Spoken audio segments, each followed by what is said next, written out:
Trump, Brexit plan will probably kill U.S. trade deal. Donald Trump has said the UK will probably not get a trade deal with the U.S. if the Prime Minister's Brexit plan goes ahead. He told The Sun the PM's plan would probably kill the deal, as it would mean the U.S. would be dealing with the European Union instead of with the UK. Downing Street has not yet reacted to Mr. Trump's remarks. Theresa May has been making the case for a U.S. free trade deal with Mr. Trump on his first UK visit as president. She said Brexit was an opportunity to create growth in the UK and US. Mr. Trump also said that former Foreign Secretary Boris Johnson would make a great prime minister, adding, "I think he's got what it takes." In his interview, he renewed his criticism of London Mayor Sadiq Khan over last year's terror attacks in the capital, saying he had done a terrible job. The president and his wife were given the red carpet reception at Blenheim Palace, Oxfordshire, on Thursday evening. They were at a black-tie dinner with Mrs. May as news broke of his interview with the newspaper, which said it was conducted while he was in Brussels. Mr. Trump told the Sun newspaper that the UK's blueprint for its post-Brexit relations with the EU was a much different deal than the people voted on. He said the Brexit proposals Mrs. May and her cabinet thrashed out at Chequers last week mean it would be most likely we would be dealing with the European Union instead of dealing with the UK, so it will probably kill the deal. He also said he had told Mrs. May how to do a Brexit deal, but she didn't agree. She didn't listen to me. I told her how to do it. That will be up to her to say. But I told her how to do it. She wanted to go a different route, he said. The U.S. president also said he was cracking down on the EU because they have not treated the United States fairly on trading.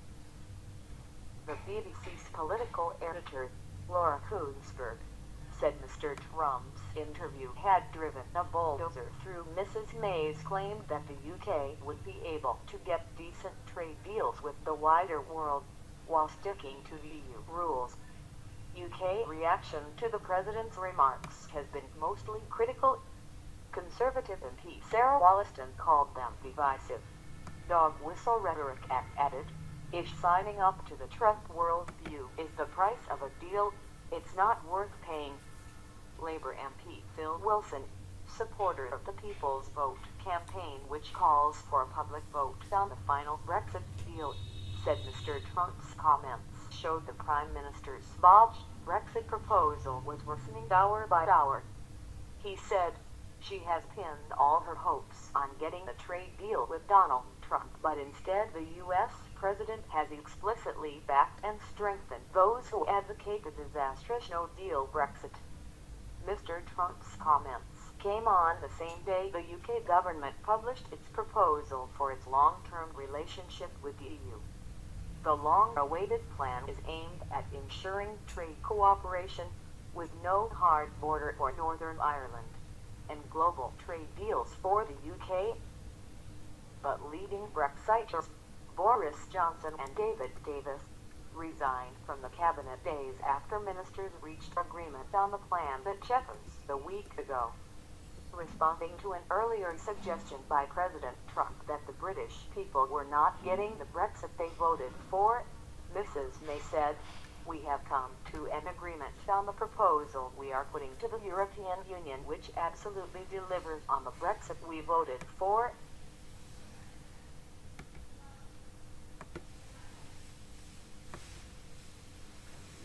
President Trump drives the bulldozer through the government's central claims about their compromise, that the UK would be able to get decent trade deals with the wider world while sticking to the EU rules. A lot of this visit has been carefully choreographed as the Prime Minister and the President dance around each other. But if the President really wanted to help her build support for her controversial compromise, this isn't the way to do it. At Thursday's dinner, Mrs. May said that more than 1 million Americans work for UK-owned firms, telling Mr. Trump, "As we prepare to leave the European Union, we have an unprecedented opportunity to do more. It's an opportunity to reach the free trade agreement that creates jobs and growth here in the UK and right across the United States."